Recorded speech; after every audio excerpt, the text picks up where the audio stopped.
The twin moons of Kepler 442b cast ethereal silver light across the crystalline forest as Ethan Cross adjusted his field equipment for the third time that evening.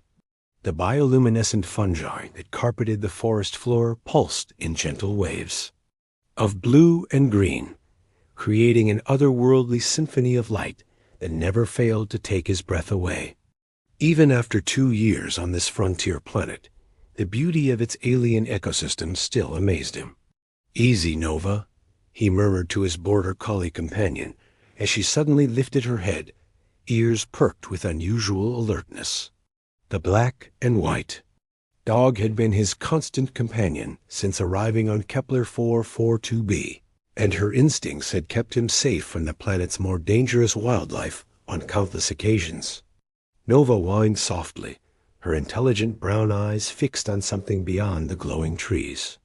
Ethan followed her gaze, but saw only the familiar dance of luminescent spores drifting through the night, air like captured starlight, the planet's native. Life forms were generally docile, but the ongoing conflict between human colonists and the Altarian forces had made even the most peaceful corners of this world feel dangerous. The war had been raging for 8 months now, ever since the first human settlements had been established in what the Altarians claimed was sacred territory. Ethan tried to stay out of the politics, focusing instead on his research into the planet's unique symbiotic relationships between flora and fauna. But even in the remote research station he called home, the tension was impossible to ignore. Doc Nova suddenly bolted forward, her paws silent on the spongy forest floor. "Nova, wait," Ethan called, grabbing his medical kit and emergency beacon before pursuing her deeper into the woods. The dog's behavior was completely out of character. She never left his side during night surveys. He found her 50 meters ahead, standing over something that definitely didn't belong in the natural landscape. Ethan's breath caught in his throat as his headlamp illuminated the scene. A figure in form-fitting armor lay motionless among the glowing fungi, and even in the strange light, he could see the distinctly non-human proportions and the telltale silver-blue skin of an Altarian. "Holy stars," he whispered, instinctively reaching for the communication device at his belt. His duty was clear: report enemy contact immediately. But as he moved closer, Nova positioned herself protectively over the fallen alien, looking up at him with an expression that seemed to say, "Help her." The Altarian was definitely female, her elegant features peaceful in unconsciousness, despite the obvious trauma she'd endured. Her armor was cracked and scorched, and a deep gash along her left shoulder leaked silvery blood onto the forest floor. She was young, probably around his own age of 28, with the characteristic pointed ears and high cheekbones of her species. Her hair was a striking shade of deep purple, almost black in the moonlight, and fell in waves around her face. Ethan knelt beside her, his scientific training warring with his political conditioning. The Altarians were the enemy, responsible for attacks on human settlements across the galaxy. But looking at this wounded woman, all he could see was someone in desperate need of help. Nova whimpered and gently licked the alien's hand, which was bare where her glove had been torn away. The simple gesture of compassion from his dog made Ethan's decision for him. "You're right, girl," he said softly, carefully lifting the unconscious Altarian in his arms. She was lighter than he'd expected, her bone structure more delicate than human anatomy, despite her obvious physical strength. "We can't just leave her here." The trek back to his research station took 20 minutes, with Nova leading the way through the bioluminescent forest. Ethan's arms began to ache from carrying his unexpected burden, but he found himself studying her face as they walked. Even unconscious and wounded, there was something captivating about her features, an exotic beauty that was enhanced rather than diminished by her alien heritage. His research station was modest but well-equipped, designed to house one person comfortably for extended periods. The medical bay was intended for treating injuries from dangerous wildlife, not performing emergency surgery on enemy soldiers, but it would have to do. As he gently placed the Altarian on the medical scanner bed, her eyes suddenly fluttered open. They were the most remarkable shade of violet he'd ever seen, like amethyst crystals catching starlight. For a moment, they stared at each other in mutual surprise, and Ethan felt something electric pass between them. Then reality crashed back, as she tried to sit up with a sharp intake of breath. "Where am I?" she demanded in accented but perfect standard galactic, her voice melodic despite the pain that tightened her features. "You're safe," Ethan said quickly, raising his hands in a gesture of peace. "I'm Ethan Cross. I found you injured in the forest. This is my research station." Her violet eyes darted around the medical bay, taking in the human technology and his civilian clothing. "You're not military," she observed, wincing as the movement aggravated her shoulder wound. "Wildlife researcher," he confirmed, gesturing to Nova, who had settled herself on the floor nearby. "My dog found you first, actually. She wouldn't leave your side." The Altarian's gaze softened slightly as she looked at Nova. "Intelligent creature," she murmured, then fixed Ethan with a wary stare. "Why didn't you turn me in to your authorities?" It was a fair question, and one Ethan wasn't sure he could answer logically. "Because you needed help," he said finally. "And because Nova thought you were worth saving. She's never been wrong about people before." Something shifted in the alien woman's expression, a crack in her defensive armor. "I am Zira Valcanti," she said quietly, "and I should not trust you." "Probably not," Ethan agreed with a slight smile. "But you're hurt, and I have medical training. Let me help you, and then you can decide what you want to do." Zira studied his face for a long moment, and Ethan found himself holding his breath. There was intelligence in those remarkable eyes, but also pain and vulnerability that she was trying hard to hide. "Very well," she said at last. "But know that if this is a trap—" "It's not," Ethan interrupted gently, reaching for the medical scanner controls. "Just let me take care of that shoulder." As he began treating her wounds, cleaning away the silvery blood and applying regenerative compounds, he became acutely aware of her proximity.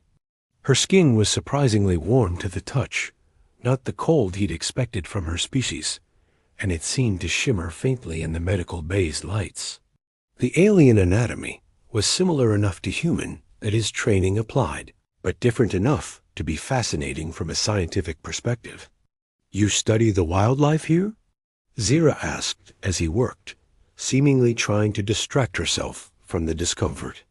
"The ecosystem interactions," Ethan explained, carefully sealing the worst of her injuries. "This planet has some unique symbiotic relationships between species. Plants and animals that have evolved together in ways we've never seen before, like the singing crystals and the dream moths." She asked, surprising him. "You know about them?" Ethan paused in his work to look at her face. "I thought humans were the first to catalog the species here." Zira's expression became guarded again. "My people have been observing this world for some time." "Observing," Ethan repeated carefully. "Not just claiming territory?" "It's complicated," she said, then hissed softly as he applied antiseptic to a particularly deep cut. "Your people see everything in terms of expansion and resource extraction. You don't understand the deeper connections." "Then explain it to me," Ethan said, meeting her eyes. "I'm a scientist. I want to understand." For a moment, Zira looked as though she might actually answer. Then her defensive walls went back up. "Why should I trust you with such knowledge?" "Because," Ethan said, applying the final bandage to her shoulder, "I just spent the last hour patching you up instead of calling in your location to security forces. And because Nova trusts you, which is good enough for me." As if summoned by her name, Nova padded over and rested her chin on the edge of the medical bed, looking up at Zira with gentle brown eyes. The Altarian reached out with her uninjured. hand and gently stroked the dog's head, a small smile crossing her lips for the first time since she'd awakened. "She is remarkable," Zira said softly. "There are no creatures like her on Altair Prime." "She's one of a kind," Ethan agreed, struck by how the simple smile transformed Zira's entire face. The severe, warrior-like mask fell away, revealing someone younger and more vulnerable than he'd first assumed. "You should rest," he continued, suddenly aware of how close they were standing. "That shoulder needs time to heal, and you've lost a lot of blood." "I cannot stay here," Zira protested, though she made no move to get up. "If I'm discovered, you won't be," Ethan said firmly. "This station is registered as a solo research posting. No one comes out here unless there's an emergency." "And what will you tell them when they ask about unusual energy readings from treating an Altarian?" Ethan paused, realizing she was right. And medical equipment would have created detectable signatures. "I'll figure something out," he said. "Equipment malfunction, maybe. Testing new protocols." Zira stared at him for a long moment, and Ethan felt heat rise in his chest under her intense gaze. "You would lie for me? Risk your career? Possibly your life?" "Yes," he said without hesitation, surprising himself with the certainty in his voice. "Why?" Ethan looked at Nova, still resting peacefully beside the medical bed, then back at Zira's beautiful alien features. "Because something tells me you're not my enemy," he said quietly. "And because there's already been too much death in this war." Something profound passed between them in that moment, a connection that transcended species and politics. Zira's violet eyes softened, and for just an instant, Ethan thought he saw something that looked remarkably like attraction flickering in their depths. Then she was all business again, carefully sitting up and testing the mobility of her treated shoulder. "I need to contact my people," she said. "Let them know I'm alive." "Will they come for you?" Ethan asked, though part of him hoped the answer was no. "Eventually," Zira replied. "But it may take time. We were separated during the engagement that led to my injury." "Then you'll stay here until they do," Ethan said, making the decision before his rational mind could object. "It's not safe for you out there alone, especially wounded."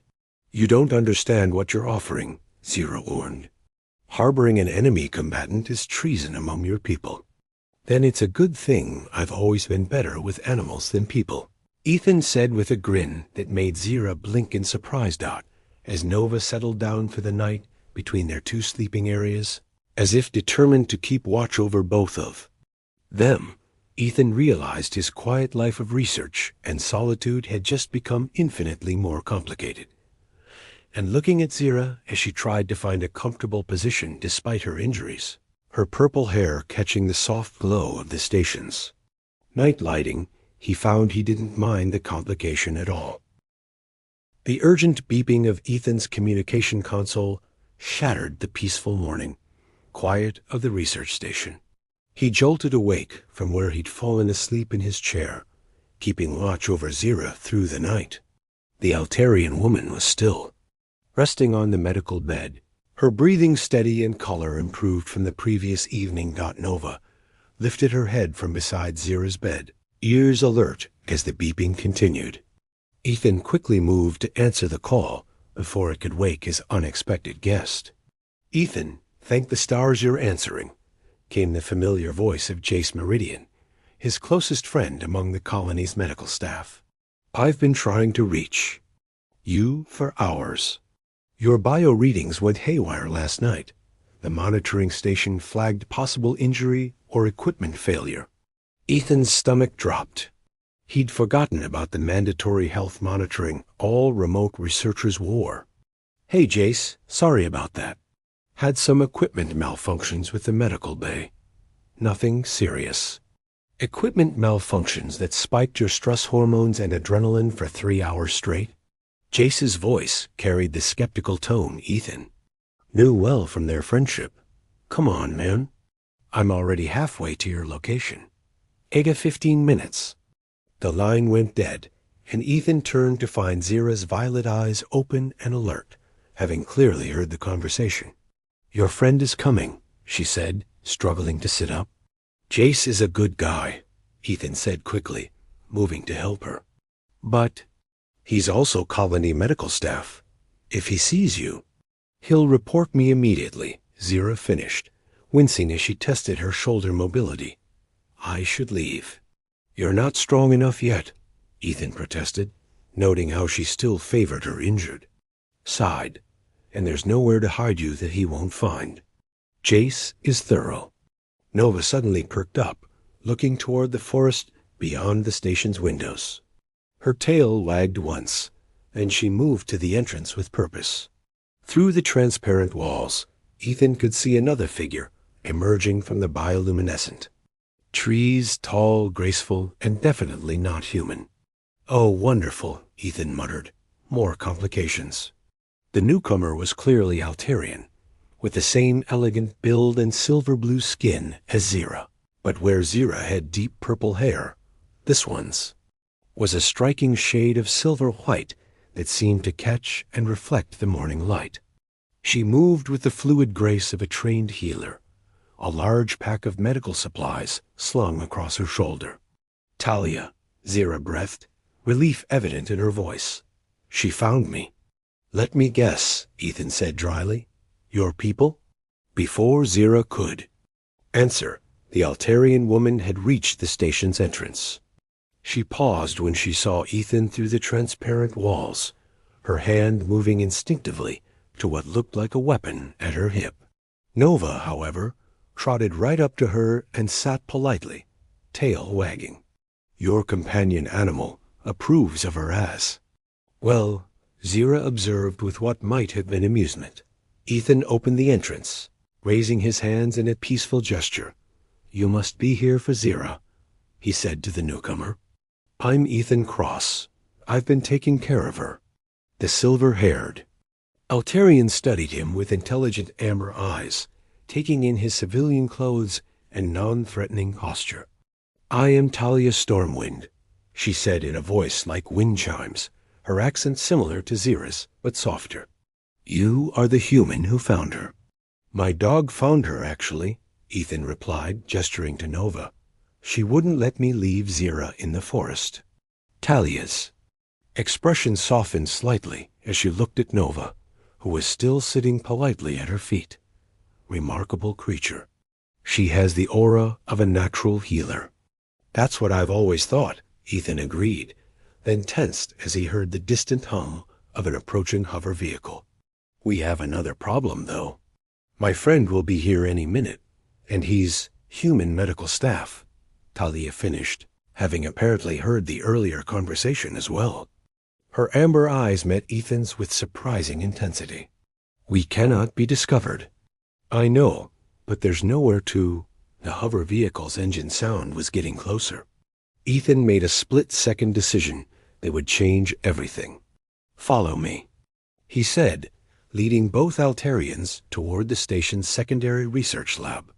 "There's a specimen storage area that's shielded from most scans. You can hide there until he leaves." As they hurried through the station's corridors, Ethan couldn't help but notice how gracefully both women moved despite their different conditions. Zira was clearly still in pain, but pushed through it with determination, while Talia seemed to glide rather than walk, her healer's training evident in every measured step. The storage area was cramped, but functional, lined with containment units for various biological samples. "It's not comfortable," Ethan apologized, "but it should mask your biosignatures." "We've endured worse," Talia said pragmatically, but her eyes held gratitude. "You take great risks for strangers." "Not strangers anymore," Ethan replied, meeting her gaze. There was something about this Altarian healer that commanded respect, a quiet strength that reminded him of the doctors he'd worked with during his training. The sound of the hover vehicle landing outside sent them all into motion. Zira and Talia squeezed into the storage area while Ethan quickly activated the concealment protocols. Nova positioned herself casually near the lab entrance, as if she belonged there. JACE Meridian burst through the main entrance with characteristic energy, his medical scanner already out and sweeping the area. He was tall and lanky, with unruly brown hair and the kind of intense green eyes that missed nothing, qualities that made him an excellent field medic, but a terrible person to hide things from. "Ethan," he called out, "where are you?" "These readings are all over the place." "In the lab," Ethan replied, trying to sound casual as he emerged from the storage area. "Just checking on some specimens that might have been affected by the equipment malfunction." Jace's scanner beeped as it registered Ethan's elevated stress levels. "Your vitals are still spiked," he observed, studying the readout with a frown. "What exactly happened here last night?" "Power surge," Ethan lied smoothly. "Overloaded several systems. I was up all night running diagnostics." "A power surge that triggered your emergency medical protocols?" Jace raised an eyebrow, moving deeper into the station with his scanner active. "And caused enough electromagnetic interference to scramble your biomonitor readings?" Ethan's heart rate increased as Jace approached the lab area, scanner sweeping methodically. "Complex systems," he said weakly. "You know how sensitive some of this equipment is." Jace paused directly outside the storage area, frowning at his scanner. "I'm reading some unusual energy signatures," he muttered. "Almost like biological anomalies, but the patterns are strange." Nova chose that moment to trot over and bump against Jace's leg, demanding attention. The medic automatically reached down to pet her, momentarily distracted from his readings. "Hey there, girl," Jace said fondly. He'd always been fond of Nova during his previous visits. "You keeping your human out of trouble?" Nova wagged her tail and managed to position herself between Jace and the storage area, as if she understood the need for distraction. Ethan felt a surge of gratitude for his clever companion. "She's been acting strange since the power surge," Ethan said, seizing the opportunity. "I think the electromagnetic pulses spooked her. Animals are sensitive to that kind of thing," Jace agreed, but his scanner was still beeping insistently. "Ethan, these readings, they almost look like alien biosignatures, which would be impossible, of course, but..." Inside the storage area, Talia was growing concerned about Zira's condition. The stress of hiding was clearly affecting the wounded scout, and her silver blood was beginning to seep through the hastily applied bandages. Without thinking, Talia placed her hands on Zira's shoulder, calling upon her natural healing abilities. The Altarian healing process was unlike human medicine. It involved a subtle energy transfer that could accelerate cellular regeneration. But it also produced a distinctive electromagnetic signature that sensitive equipment could detect. Jace's scanner exploded into activity, beeping frantically as it registered the energy burst from the storage area. "What the hell?" he muttered, pushing past Ethan toward the source of the readings. There was no choice now. As Jace reached for the storage area controls, Ethan made a decision that would change both their lives forever. "Jace, wait," he said quietly. "There's something you need to know." The medic turned, scanner still beeping in his hands, and Ethan saw the moment when his friend's analytical mind put together all the inconsistencies, the biosignature readings, the electromagnetic anomalies, the way Nova was guarding the storage area. "Oh, stars," Jace breathed. "Ethan, tell me you DIDN single quotes T dot dot." The storage area door opened, and Talia Stonewind emerged with fluid grace, her amber eyes meeting Jace's startled green ones with calm dignity. "I apologize for the deception," she said in her wind chime voice, "but circumstances required discretion." Jace's scanner clattered to the floor as he stared at the silver-haired Altarian healer. For a moment, nobody moved or spoke. Then Zira appeared behind Talia, clearly struggling but determined to face whatever came next. "Two of them," Jace said faintly. "Ethan, do you realize what you've done?" "Help someone who needed it," Ethan replied firmly. "The same thing you would have done." Jace looked between the two Altarians, his medical training warring with his political conditioning.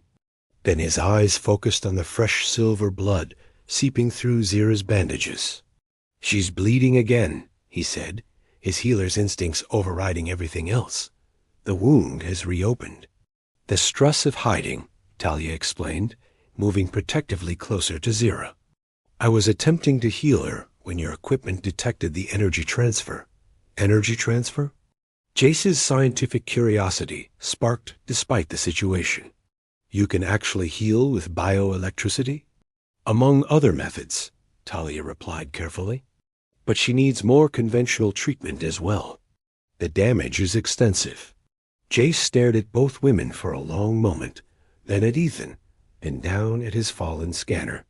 When he looked up again, his expression had shifted from shock to professional concern. "Right," he said decisively, scooping up his medical kit. "Let's get her back on the table before she collapses." "Jace," Ethan started, but his friend held up a hand. "We'll discuss the political ramifications later," Jace said firmly, already moving toward the medical bay. "Right now, I have a patient who needs treatment." As they helped Zira back to the medical bed, Ethan noticed how Jace and Talia fell into a natural rhythm of cooperation. The human medic's questions about Altarian physiology were met with detailed, professional answers from the alien healer. Their hands brushed as they worked together to reset Zira's shoulder stabilizer, and Ethan saw both of them pause at the contact. "Your healing abilities," Jace said as they worked, "they're biological rather than technological?" "A combination of both," Talia replied, her voice softer than before. "My people evolved certain bioelectric capabilities, enhanced by training and technology." "Fascinating," Jace murmured, watching her work with obvious admiration. "The applications for trauma medicine could be revolutionary." Talia glanced at him, surprised by his genuine interest rather than fear. "You are not afraid of me?" "Should I be?" Jace asked, meeting her amber eyes. "You're a healer. That makes you kin, regardless of species." Something passed between them in that moment, a recognition that transcended politics and species barriers. Ethan, watching from nearby, felt like he was witnessing the beginning of something profound. Nova settled herself on the floor where she could watch all four of them, tail wagging contentedly, as if she approved of how things were developing. As the morning wore on, with Jace and Talia working together to ensure Osville recovery, Ethan realized that his quiet research station had become something far more significant. A place where enemies could become allies, where healing transcended species, and where hearts could find each other across the vast divide of war. Question now was what they would do with this fragile new beginning, and whether it could survive the larger conflicts that surrounded them. The soft chime of proximity alarms shattered the peaceful afternoon at Ethan's research station. Marcus Flynn, Colony Security Chief, frowned as his patrol scanner indicated unusual energy readings from the supposedly empty research outpost. The readings had been intermittent for 3 days now, just enough to warrant investigation, but not enough to trigger automatic alerts. Marcus guided his security hoverbike through the bioluminescent forest, his weathered face set in grim determination. 20 years of military service had taught him to trust his instincts, and something about these energy signatures felt wrong. Too organized, too purposeful to be simple equipment malfunctions. At 45, Marcus had seen enough conflict to last several lifetimes. His graying temples and the scar that ran from his left ear to his jaw spoke of battles fought across 3 star systems. But it was the invisible scars, the memories of love lost to war, that weighed on him most heavily. He brought the hoverbike to a silent landing near the research station, noting the presence of not 1, but 2 additional Vehicles. Cross wasn't supposed to have visitors, certainly not overnight guests. Marcus activated his tactical scanner, and his blood ran cold at the readings. 3 human biosignatures, as expected. But there were also 2 others, definitely humanoid, but with the distinctive electromagnetic patterns that marked them as Altarian. Marcus had memorized those signatures years ago, during a time when they had meant something very different to him. His hand moved automatically to his sidearm as he approached the station, but a familiar sound stopped him dead in his tracks. Low, melodic humming drifted through the air, an Altarian lullaby he'd heard countless times before. His heart clenched with a pain he'd thought long buried. Kestra through the transparent walls of the research station. He could see movement. In the main living area, Cross and another human were there, along with 2 figures that made Marcus's world tilt on its axis. One was clearly wounded, resting on what looked like a medical bed that had been moved from the treatment bay. The other silver hair like captured moonlight, amber eyes that had haunted his dreams for 5 years. The graceful movements of someone who had once danced in his arms beneath alien stars. Kestra. Nightbloom was not only alive, she was here. In a human research station, apparently being harbored by civilians. Marcus stood frozen, memories crashing over him like a tidal wave. Kestra, as he'd first seen her, a junior intelligence operative working on the Joint Human-Altarian Peace Initiative. Their first kiss under the aurora of Centauri Prime, the way she'd whispered his name in the darkness of their shared quarters. Her tears when the peace accords collapsed and their peoples became enemies once more. He'd believed her dead for 5 years, killed in the first wave of attacks when the war began. Now watching her tend to what appeared to be another wounded Altarian, he felt the careful walls he'd built around his heart beginning to crumble. A slight movement caught his attention. Cross's dog Nova, if he remembered correctly, had spotted him through the window. But instead of barking in alarm, the border collie tilted her head and wagged her tail once, as if recognizing him as someone who belonged here. Marcus made his decision. He couldn't alert colony security, not yet. Not until he understood what was happening, and more importantly, not until he'd spoken to the woman he'd never stopped loving. He circled around to the station's rear entrance, using the security codes that all colony officials possessed. The door slid open silently, and he stepped inside, his heart hammering against his ribs. The conversation in the main area stopped abruptly as his footsteps echoed down the corridor. He heard Cross curse softly, then the sound of rapid movement. By the time Marcus reached the living area, he found himself facing 3 very guilty-looking humans and no sign of the Altarians. "Marcus," Cross said, trying to look casual despite the obvious tension radiating from everyone present. "What brings you out here?" "Unusual energy readings," Marcus replied, his eyes scanning the room for any sign of where Kestra might be hiding. "Been picking them up for 3 days now." The other human Marcus recognized him as Jace Meridian from the colony medical staff shifted nervously. "Equipment malfunctions," he said quickly. "We've been trying to troubleshoot some issues with a medical bay." Marcus nodded slowly, noting the hastily moved furniture and the lingering scent of Altarian healing compounds in the air. His security training had taught him to read a scene, and this one was screaming cover-up. "Right," he said carefully. "Mind if I take a look at the equipment? Might be able to help with the diagnostics." The 3 humans exchanged glances, and Marcus saw the exact moment when Cross made the decision to trust him. The younger man's shoulders relaxed slightly, and he gestured toward what Marcus assumed was a hidden entrance. "Actually," Cross said quietly, "there's something you should know first." Before he could respond, a section of the wall slid aside, a concealed door Marcus hadn't even noticed. 2 figures emerged, and Marcus felt his breath catch in his throat as familiar amber eyes met his across the room. "Hello, Marcus," Kestra said softly, her wind chime voice exactly as he remembered. It has been a long time. She was older now, as he was.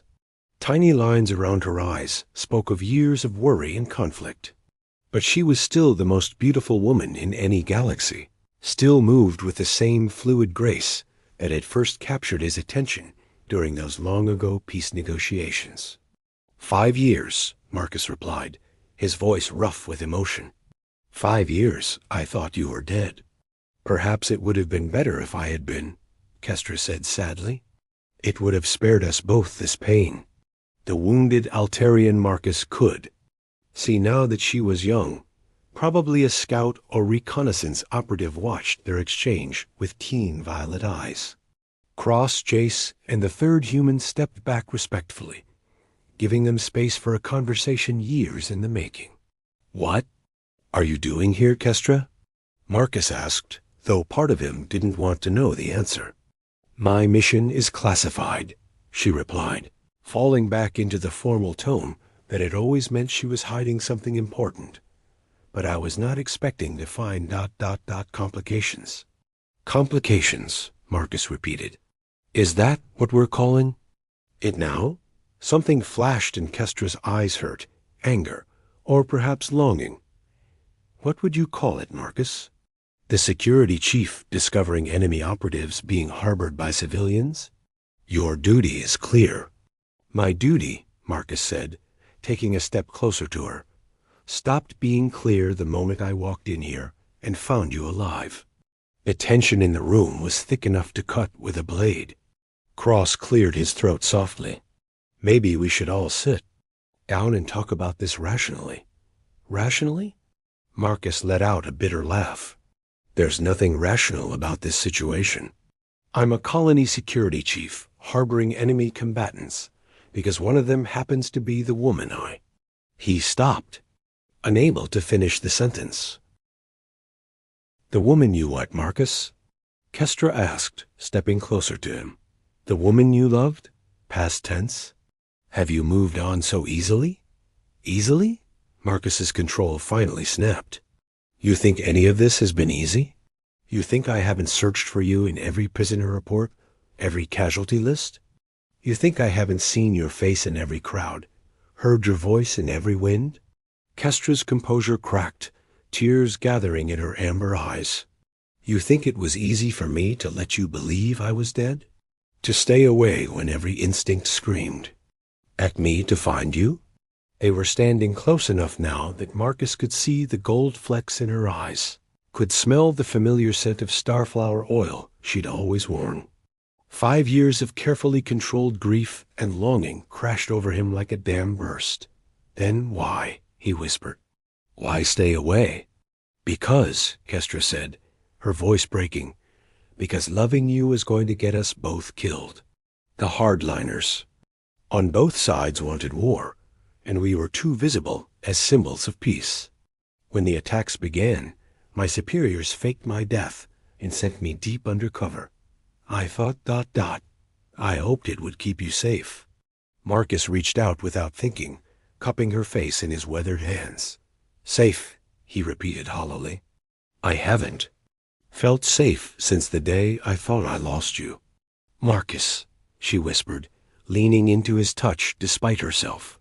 The spell was broken by Nova's soft whine. The border collie had positioned herself between them and the door, ears alert to something. The humans hadn't yet noticed. Through the transparent walls, the approaching lights of multiple hover vehicles cut through the forest's bioluminescent glow. "Company," Cross said grimly, checking his security monitor. 3 vehicles, military configuration. Ada 2 minutes. Marcus straightened, his training reasserting itself, even as his heart screamed in protest. "Colony patrol," he identified, recognizing the vehicle signatures. "Someone must have noticed my extended absence and decided to check on things.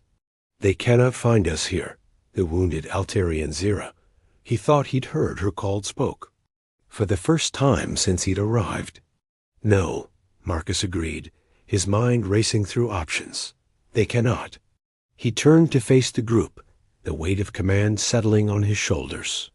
"There's a hidden storage bunker about half a kilometer north of here," he told Cross. "Emergency supply cache? You can hide there until the patrol leaves. What about you?" Kestra asked, though she was already helping Zira to her feet. Marcus met her eyes, drinking in her face as if trying to memorize it. "I'm going to tell them I found evidence of equipment tampering and needed to investigate thoroughly. It'll buy you time to disappear? And then?" Kestra's voice was barely above a whisper. "And then we figure out what comes next," Marcus said firmly. "I won't lose you again, Kestra. Not to duty, not to politics, not to this damned war. We'll find a way." The approaching vehicles were close enough, now that they could hear the engines. Cross and Jace were already gathering essential supplies, while Talia the healer, Marcus realized, helped support Zira. Nova stood ready to guide them to safety. Kestra hesitated at the hidden door, looking back at Marcus with an expression that held years of love, loss, and desperate hope. "Promise me," she said. "Promise me you won't do anything that will get you killed trying to protect us." "I promise," Marcus lied smoothly, knowing he would do whatever it took to keep her safe, regardless of the cost to himself.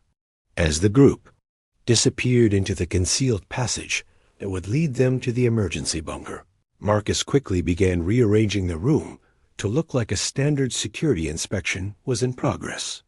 His hands moved automatically, but his mind was spinning with the implications of what had just happened. 3 civilian humans harboring enemy operatives. 2 Altarians, 1 wounded and 1 clearly on some kind of intelligence mission. And Kestra alive here, still the woman he'd loved with every fiber of his being. The colony patrol's vehicles settled outside with the familiar whine of cooling engines. Marcus activated his formal security protocols and prepared to lie more thoroughly than he ever had in his career. As the patrol team entered the station, he found himself thinking of Nova's calm acceptance of the aliens, of the obvious care Cross and his friends had shown their enemies, of the healing he'd witnessed between species that were supposed to hate each other. Maybe, just maybe, there was hope for more than just his personal happiness. Maybe this small group of unlikely allies could find a way to bridge the gaps that politics and war had created. But first, he had to make sure they all survived long enough to try. Chief Flynn, his lieutenant called out as the patrol team spread through the station. "Find anything interesting in your investigation?" Marcus smiled grimly, thinking of amber eyes and silver hair, of old love rekindled and new alliances formed. "More than I bargained for," he replied truthfully. "Much more than I bargained for." The investigation would take hours to complete properly. By then, his unexpected allies would be long gone, vanished into the vast wilderness of Kepler 442b, like ghosts made of starlight and hope. And Marcus would begin the most dangerous mission of his career, finding a way to turn enemies into lovers, and lovers into the foundation for peace.